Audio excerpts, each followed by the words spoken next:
Welcome to Bastion Academy. My name is Sebastian Patino, and I created Bastion Academy as a podcast to discuss human physiology and to help improve your overall health and performance, your holistic health, physical and mental and spiritual, and also your performance, whether that be in your career, your family, for yourself, or whether you're an athlete preparing for your next competition.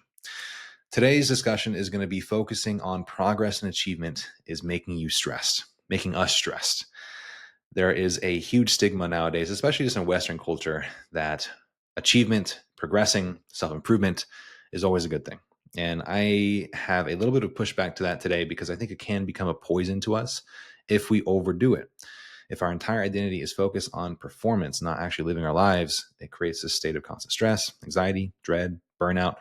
And so, knowing how to regulate your stress as an athlete, parent, entrepreneur, or just any human being is one of the most important skills you can develop nowadays. We are constantly stimulated. We are constantly bombarded by information on the news, whether we like it or not. There's endless possibilities of what we can do on our phones, on our computers.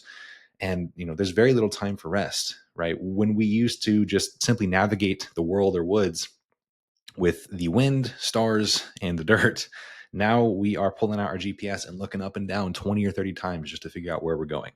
And that one thing in isolation obviously isn't that stressful. But when we're overloading our nervous systems and our minds with that much constant stimulation all the time, every day, every week, it changes our biology. And we need to be more careful with where we're putting our energy because it's easier to burn out.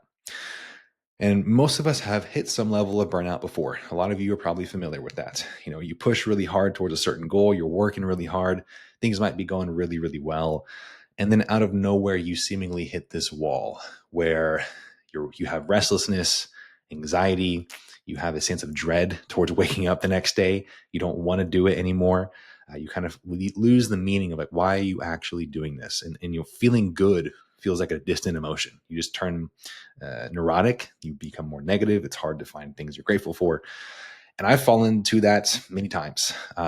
Just being in my 20s, I think most people who are younger and trying to make the best lives for themselves, it's not a bad thing to go through this. I think it's important to test your limits and burn out every once in a while to see what you're really made of, to see what you can accomplish, to see how hard you can push yourself, because you always learn something from it. And so this has happened to me a lot, with my marathon prep, with creating my business here, with coaching, even my upcoming race in Miami High Rocks. I'm getting to a point of burnout. I got very close this last week. And, everything might be going right on paper. You're hitting your personal records. You're hitting your key performance indicators. You're, just doing good in general. But you're feeling less and less energy, less and less motivated. Sleep is getting a little bit more, restless, and it's taking you longer to fall asleep. Your mind's kind of racing. And for me personally, during marathon prep and during this High Rocks prep, I'd be running 50 to 60 miles per week for my marathon and be training, 10 to 15 hours a week for this High Rocks.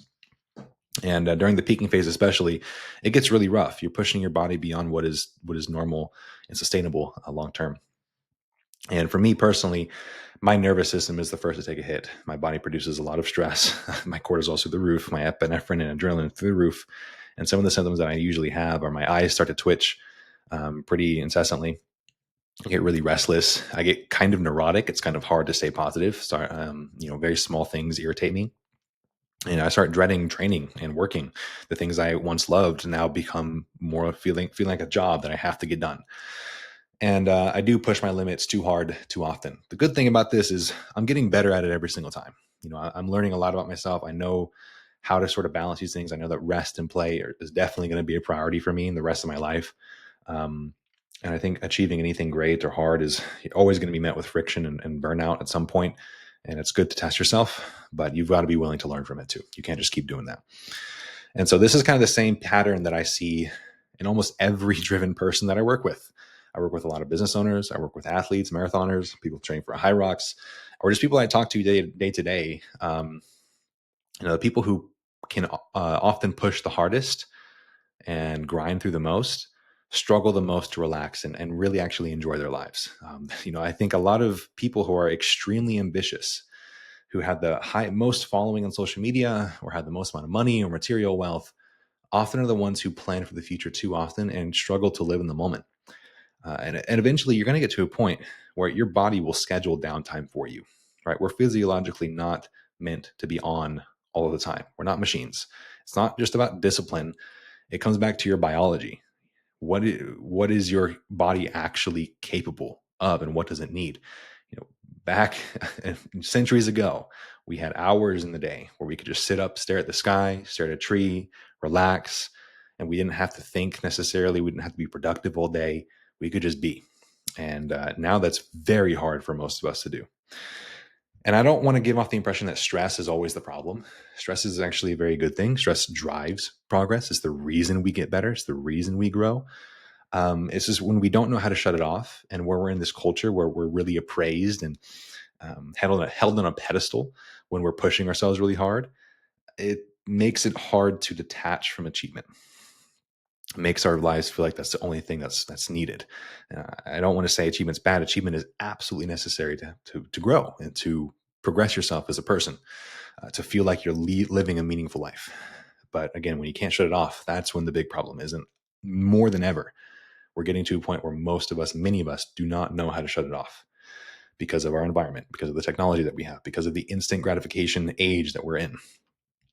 And so physiologically, stress is good. Acute stress is very, very good for us, actually, as long as we're recovering from it. Exercise, ice baths, fasting, periods of mental stress or academic stress where we're studying something, it trains us to get better. We get more, our speech improves, our cognition improves, muscles grow, mitochondria actually become more efficient and grow in number from exercise.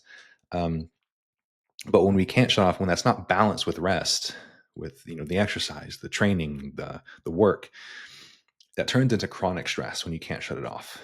Because during exercise, the same hormones that we demonize, like cortisol or epinephrine, all the stress hormones, are being produced in very large amounts. But because it's such a short amount of time, it's a temporary burst, it's actually good for us long term. And we are oscillating creatures. We alternate between sympathetic and parasympathetic activity. This is part of our autonomic nervous system. Sympathetic is associated with your go, go, go, where you perform, you work, you're staying alert, your fight or flight system. Parasympathetic is your recovering system, your rest and digest. This is when you heal. And whenever we're asleep, that's when we're in a pure state of parasympathetic activity, mostly pure. And whenever we're awake, working, problem solving, that's sympathetic. And again, when we are constantly in a sympathetic state, that drives up stress, that increases blood pressure, that increases strain on the heart. It can lead to disease. It can lead to insulin resistance. And also something that I think a lot of people don't understand or recognize is that when we stay highly stimulated for long periods of time, right? We exercise too much, we work too much. Those same things that once made us feel good start to not feel so good because there's actual receptors in the brain that downregulate themselves.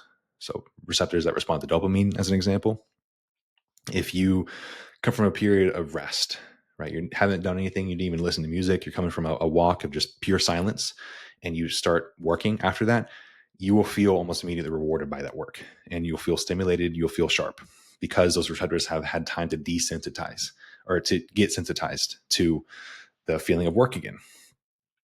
And so they downregulate if we're on too much, and we can start to feel numb over time. And that's kind of what burnout is.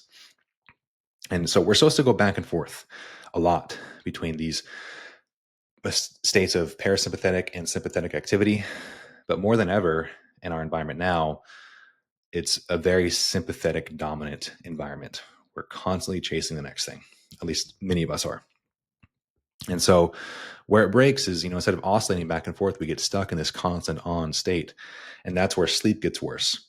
Anxiety creeps in. Recovery starts dropping. And you start to lose touch with what you're doing in the first place, and you start to lose emotion. One of the coolest things that I can tell when I'm doing too much is music starts to sound boring. I don't want to listen to music anymore.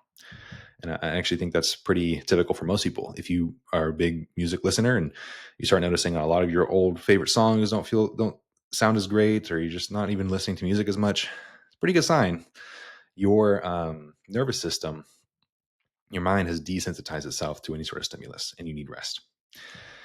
And I want to take a side note here to say that not all stress feels the same. I think some stress can make us feel amazing. Stress can feel like a very awesome challenge. This is what happens when we get into a sport or we're in this state of flow. If you ever heard of the state of flow, it's where, you don't have any perception of time. You almost don't have any perception of self. It's just you and your task at hand. You probably experienced this while playing a game, while playing a sport, while doing exercise, while on a run, where you almost have nothing in mind besides the exact activity that you're doing. You're almost one with whatever you're doing. And it's an amazing feeling. That's when you feel focused and calm. And you can actually get there through positive self-talk too. That's something that a lot of elite athletes will use as a coping mechanism, is like, I got this. This is easy. Or they'll have a ritual before the sport or the game or the competition or the workout that gets their nervous system primed to know that, okay, this is going to be a workout and I'm here to train, or whatever the activity is. And so it relaxes the nervous system and allows your automatic behavior to take over. State of flow is when you've done something so many times, and you feel very, very familiar with it, that's inadequate and it's hard enough and it's challenging enough, but your kind of subconscious can take over.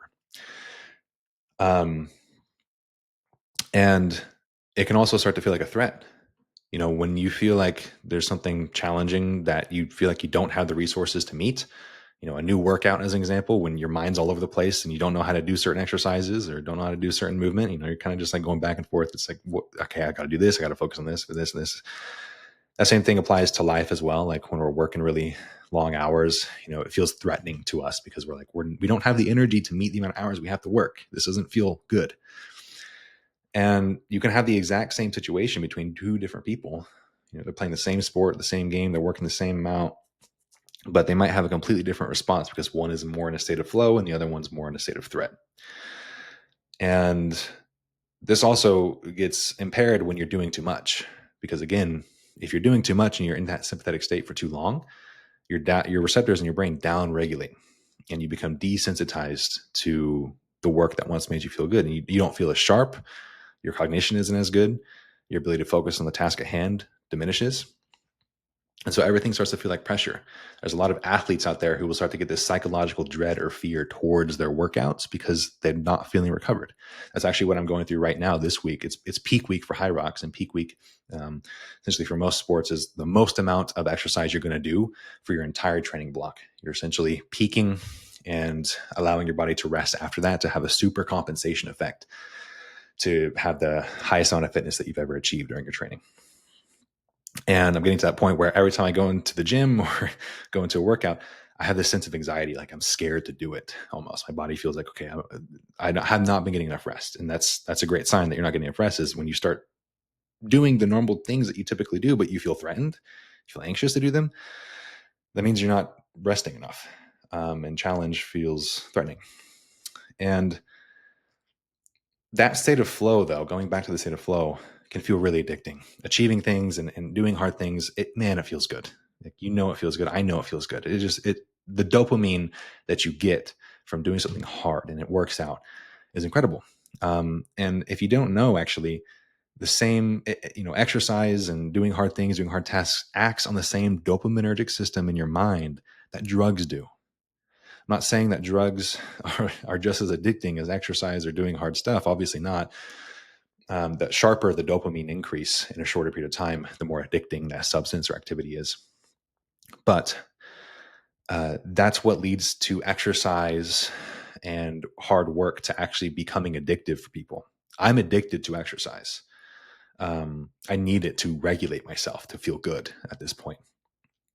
And it's because dopamine rewards effort, right? Working hard makes you feel okay, especially if you've conditioned your mind to get dopamine from these hard things rather than, hedonistic, temporary, pleasurable things like drugs.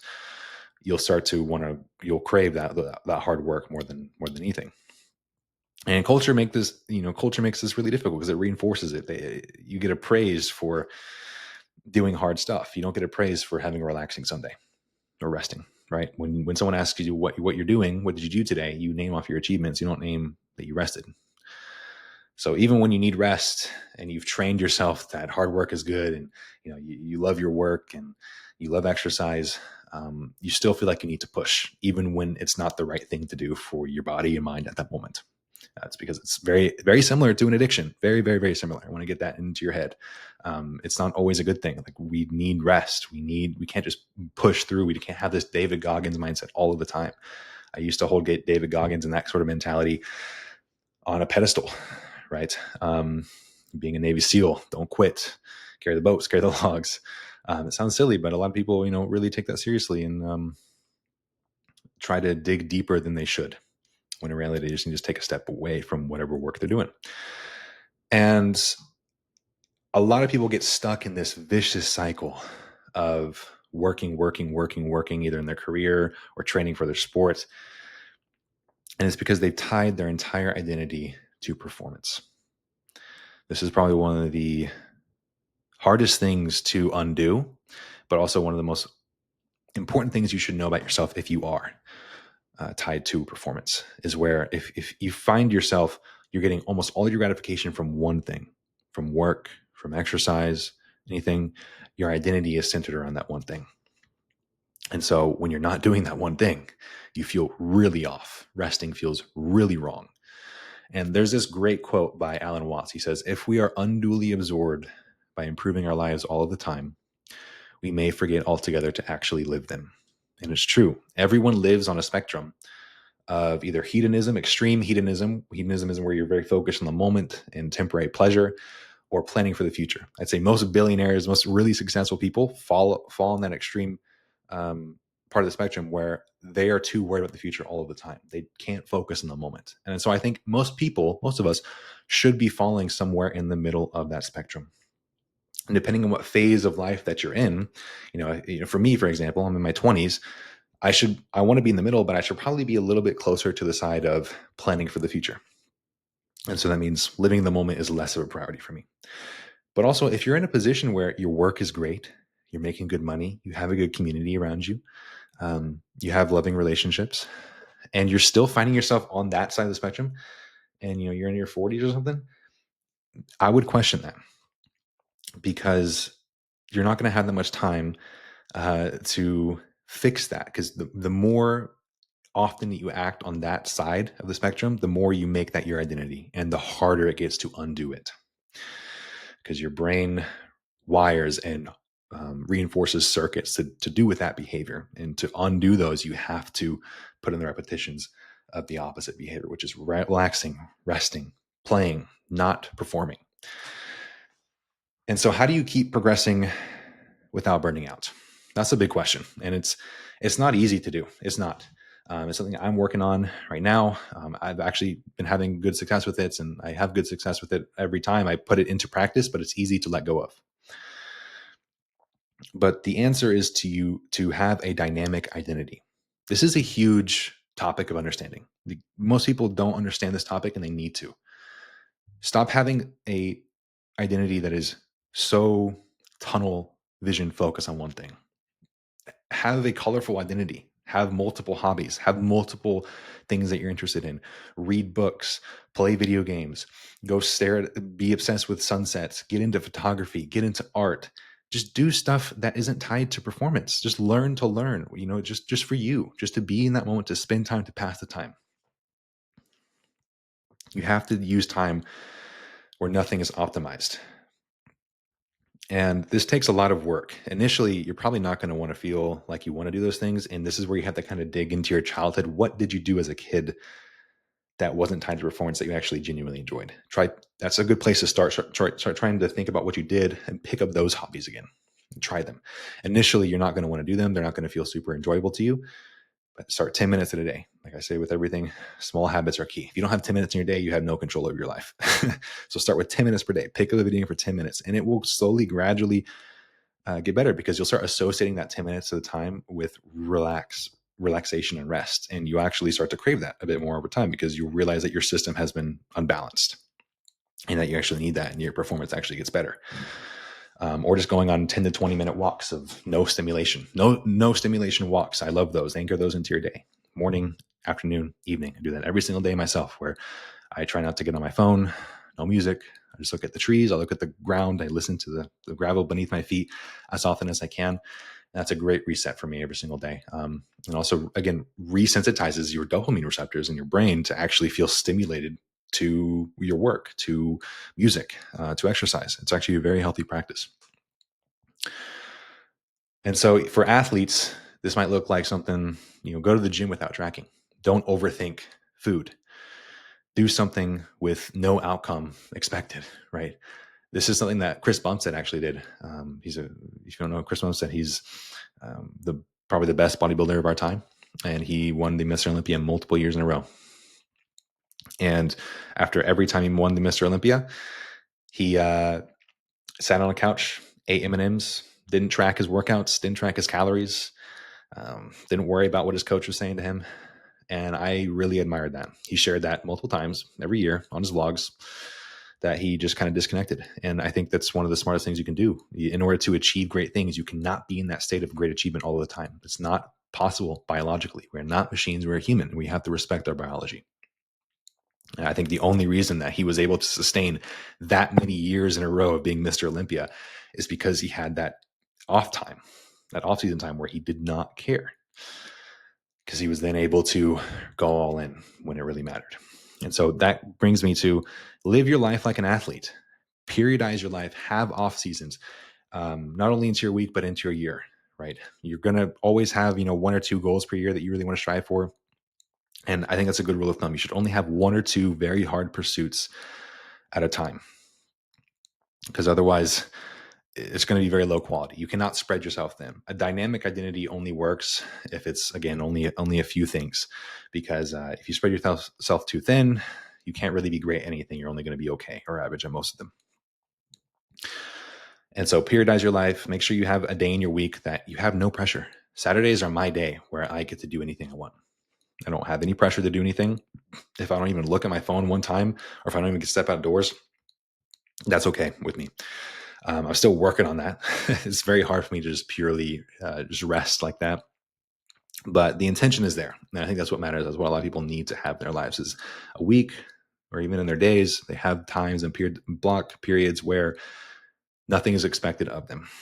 Because this is, when you tie your identity to work and performance all of the time, this is what happens to great athletes, like even Michael Phelps too. Even Chris Bumstead is experiencing this as well.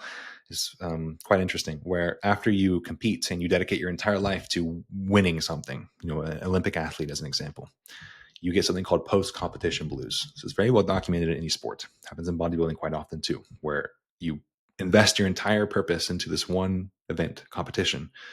This can happen if you for anything in your career. If you're writing a book, if you're building a business and you have some sort of launch date, you'll get this post-competition blues right after, because you've invested your entire identity into completing that mission, and you had no idea what you're going to do after that, because that was all who you were.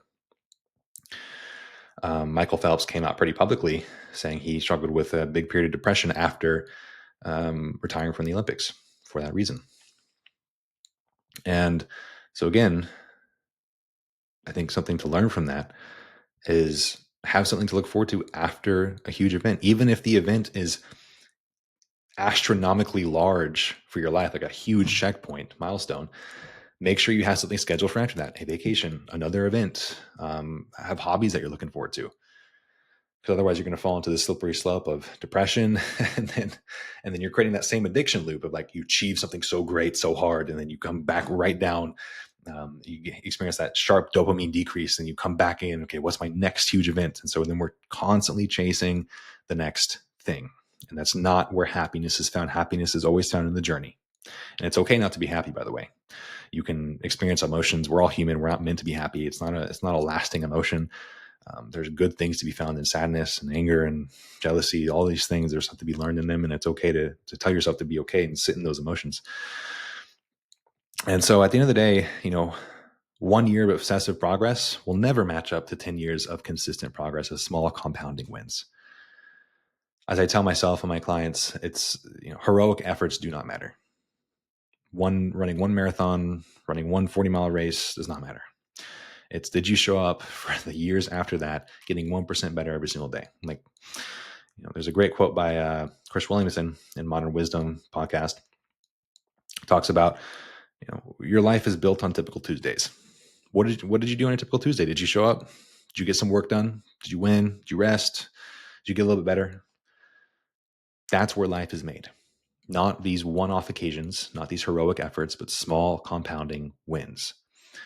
And Sure, you might make progress slower than some of these people on the internet, and you might get less praise for working slower. You might not have as great of a following because we're all kind of geared towards enjoying instant gratification. But you'll be that person who shows up 20, 30 years from now still doing the work, enjoying your life with a lot to say about it too. And that's what matters. That's what turns heads, because life is temporary, right? You probably forgot about the fact that Queen Elizabeth died a couple of years ago. One of the pinnacles of achievement, dead. And you didn't think about her until just now. Think about that. So who cares what you do? Live your life. At the end of the day, your life is not meant to be a performance. It's meant to be lived. And I think something I really want to drill home here is that the better you are at enjoying your life, the less ambitious you become. Ambition is a great thing to have. It is. Again, there's two arts. Tony Robbins is a great spokesperson on this, but there's two arts to life. One is the science of achievement. Second is art of fulfillment. Science of achievement is called the science because we have data, statistics on how to actually achieve things. We know what makes a good business. The art of fulfillment, how you personally feel fulfilled, that's different. That's as unique as you and I and our different personalities. And so the less ambitious you are, more likely the happier that you are with the things that you have. And the more ambitious you are and the more likely you're going to act on those ambitions constantly, the more that you're living on that side of the spectrum that is focusing on the future, you're probably really going to struggle with enjoying your life. And again, going back to that quote of we're constantly improving on our lives all the time, we may forget altogether to actually live them. What is the point of that? Invest in your relationships, call your mom, call your friends, tell yourself that you're okay, tell yourself that you love yourself. Look at a tree, admire it. You're not going to want to do that. I promise you. I don't want to do it all the time. But once you start doing it, man, your life does improve. It does. You pick up a video game and everything starts to feel a lot more colorful again, because our minds and our biology is meant to oscillate back and forth these things. And we forget that. To be the best athlete in the world, to be the best entrepreneur that we can be, not in the world, but the best entrepreneur and athlete that you can be, with everything else in mind, that you want to be happy and enjoy this one life that we have, you need to be great at rest. You need to have a dynamic identity. You need to be versatile. Be the athlete who writes. Be the entrepreneur who's also a botanist. Be the writer who's also a powerlifter, right? Be a walking contradiction. We need more people like that in the world. And it makes, makes those paths of pursuit more enjoyable for everybody.